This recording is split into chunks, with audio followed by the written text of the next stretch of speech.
How's it going, everybody? We got a big vlog today. The first Quasar Scourge is coming. Invasion event Quasar.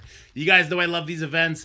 This is going to be the first time where I have not been buying the teams for this. I do not even have the Thunderbolts unlocked yet, so those Harbinger teams I'm still lacking. So I'm a little nervous. This is going to be my first time reading this. So you're going to get my unedited reaction to everything. And then, of course, in a later video, we'll dive in and make sure we have some good preparation we can do here. So let's get started, though. Invasion event, Quasar. The incredible power of the Quantum Bands makes Quasar a cosmic explosion in battle. But you can fuse even more power into his attacks with red stars. Whether you've already unlocked Quasar or are beginning to gear him up, or you're still working your way towards recruiting him, you can dive into Invasion event Quasar to grab his red stars. Here's how the Quasar red stars event works.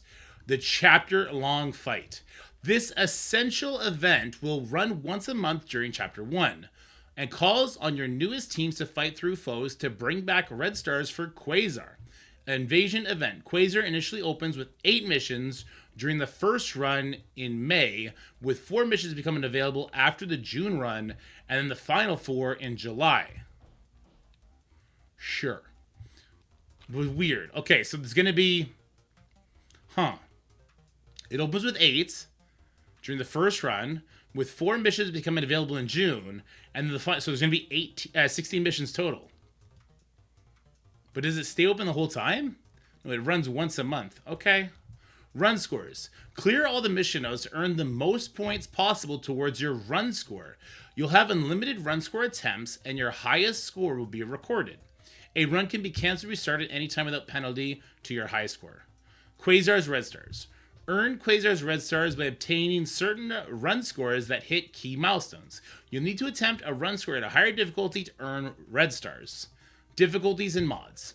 Customize your run by selecting a difficulty from 1 to 10. Higher run difficulties will narrow the character traits you can use, but they'll reward more points. You can earn additional points by activating mods which can bolster or hinder commander characters and enemies. If you've already unlocked Quasar, you can use him on every mission node to bring major firepower to your forces, well, if they activate war rules for sure. Because commanders can only have Quasar at a maximum of 4 yellow stars during the first appearance of the invasion event, we'll have a special Quasar combat mod to give Quasar a boost in power. As everyone ranks up Quasar with more yellow stars, the mod will diminish in power and then be removed in future appearances of this invasion event. Okay, I like that. That's cool. Difficulty 5 and above will require the following traits. So difficulty 5 and up. Missions 1 and 2, Harbinger or Quasar. Missions 3 and 4, Vigilante or Quasar. Missions 5 and 6, Vigilante or Thunderbolt or Quasar. Mission 7 and 8, Harbinger or Quasar. This confuses the hell out of me. Both the Thunderbolt and the Vigilante team want to be a full team, unless they're going to be changing something on there. I don't know why I would put Quasar in if that's the case. I guess we'll have to wait and see. It depends on the enemy nodes and characters that are chargeable and all that kind of stuff. So I guess we'll have to wait and see. It's only these team tags. There's no like cosmic bio or heroes nodes or villains. It's all just Harbinger or Quasar. Also, super awkward Thunderbolts. There's not like a Thunderbolts or Quasar node. That's probably gonna come next month after the free-to-play release. So actually, maybe they're sticking the landing with this, because a lot of people are like, why do they make us use a team that we haven't actually unlocked yet? So this is probably them getting ahead of that. So this is completely free to play. You would have access to all the difficulties so long as you built their Vigilante team. Okay, let me get on board with that. Let me give them the benefit of the doubt at least there. List of available mods. All raid abilities are active during this run. Okay, why the hell? Oh wait, no, it's different. All raid abilities are active during this run. So maybe you don't need to have all 5 members for Vigilante, because all raid abilities are active. Do we think that makes it absent the tag? It'll still work? If that makes it absent the tag, it'll still work. Goodbye, Electra. Although she does give you energy, but you just have to end the nodes more carefully. Goodbye, Electra. She does do a crazy damage on her ultimate. No other member is subbable. I mean, if Quasar all of a sudden does act as a Harbinger character, then, or I guess Vigilante or Thunderbolt character, there will be a place for him, but I'm not sure it'll be mandatory.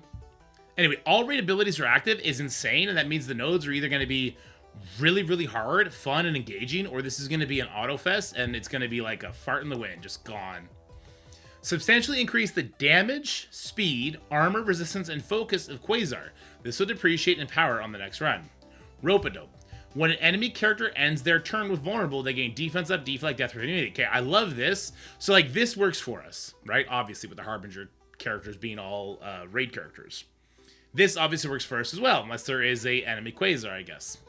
Which I doubt there will be. This works for the enemy. So this will bolster our score. Bloody Nose. When enemy uses their basic attack, they also apply 1 bleed to primary. When enemy uses their special attack, they also apply 1 heal block. When enemy uses their ultimate attack, they also apply 1 blind. I love this. This is a brand new pact. I love that.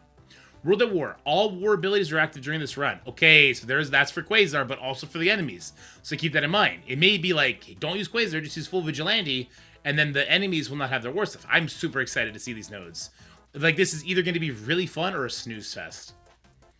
Home field advantage. All city characters, which would be your Vigilante, gain 15% critical hit chance and 10% critical hit damage. But the player's villain characters lose 20% damage and 20% max health.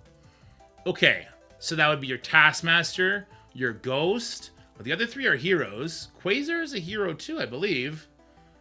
So that would just be for those 2. So you would get a buff to Vigilante at the expense of your Thunderbolts characters. That's just a net positive for this one, but maybe in the next run of this, there'll be a Thunderbolts or Quasar tag, and then that's going to hurt you. Okay, I like it. The give and take could be okay. For this first run, it seems nonsensical. Evasive maneuvers. When a character dies, their allied bio characters gain evade. Oh, that's going to work for the enemies. I mean, we wouldn't really want to see our Thunderbolt characters die because there's no healing in these Scourges. Enemies gain 30% max health, so only 1 serum. On enemy death, clear all negative effects from enemies. Ooh, Vile Rallies. That's a tough one. I like that. Enemy absorption.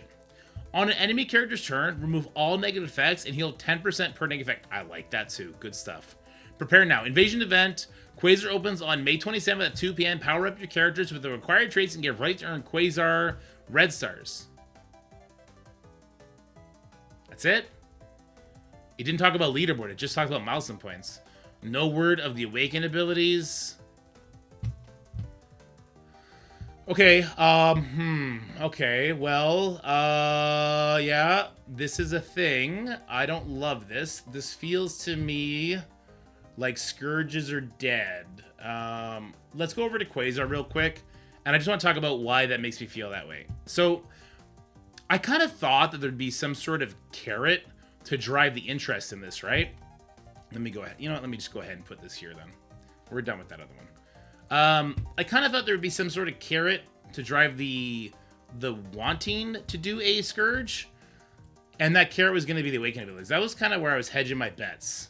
I guess they're just going to be selling these Awaken Abilities. So it's the basic, the ultimate, which is the anti-Odin, and the passive, which is also the anti-Odin, the lower damage reduction.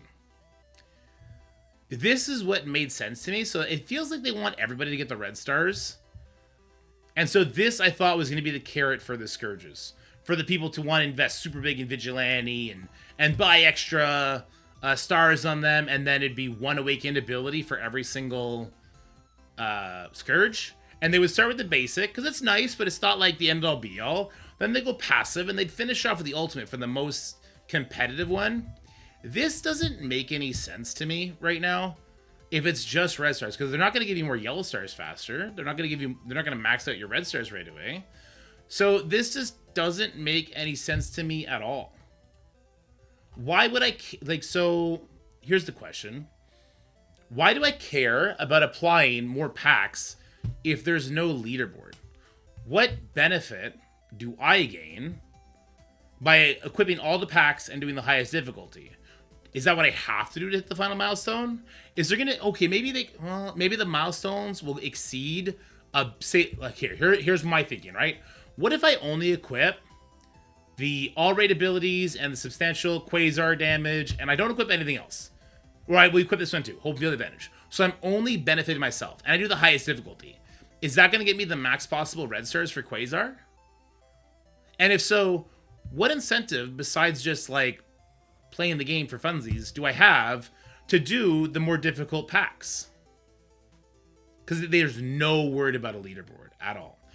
So I guess the only way they could really do it is if they have milestones that the max milestone will only be unlocked if you do the highest difficulty with all packs on. And maybe that milestone could have gear tier 20 on it, maybe, but they've not said that. They've only talked about red stars. This is concerning. This is concerning for sure, because this is like the death of Scourges if that's the case. Because you'll only do the bare minimum to get the milestones to get whatever red stars are available on a given run. Why would you care about anything else? Well, that's kind of a bummer. I will probably leave my Thunderbolt. So I have 5 red stars and all the new Vigilante characters. I'll leave them there no matter what kind of lucky rolls I get for it at this point. And for Thunderbolts, I guess I'll leave them at 3 stars for the next Scourge. I don't know what to call it, Scourge. For the next run that we get, so that I can do like a bare minimum run. I don't know. I've lost a lot of excitement because there was no talk about a leaderboard for Awaken Abilities. There's no talk about Gear Tier 20 for pushing yourself as hard as possible. There's no there right now for me. Oh, that kind of sucks. All right. Well, let me know what you guys think. At the very least, I'm excited for another PvE content to stick my teeth into, but that's kind of a bummer. It's kind of a big bummer. All right, well, hope you guys enjoyed this video. If you did, make sure you leave a like, share with friends, and subscribe to the channel.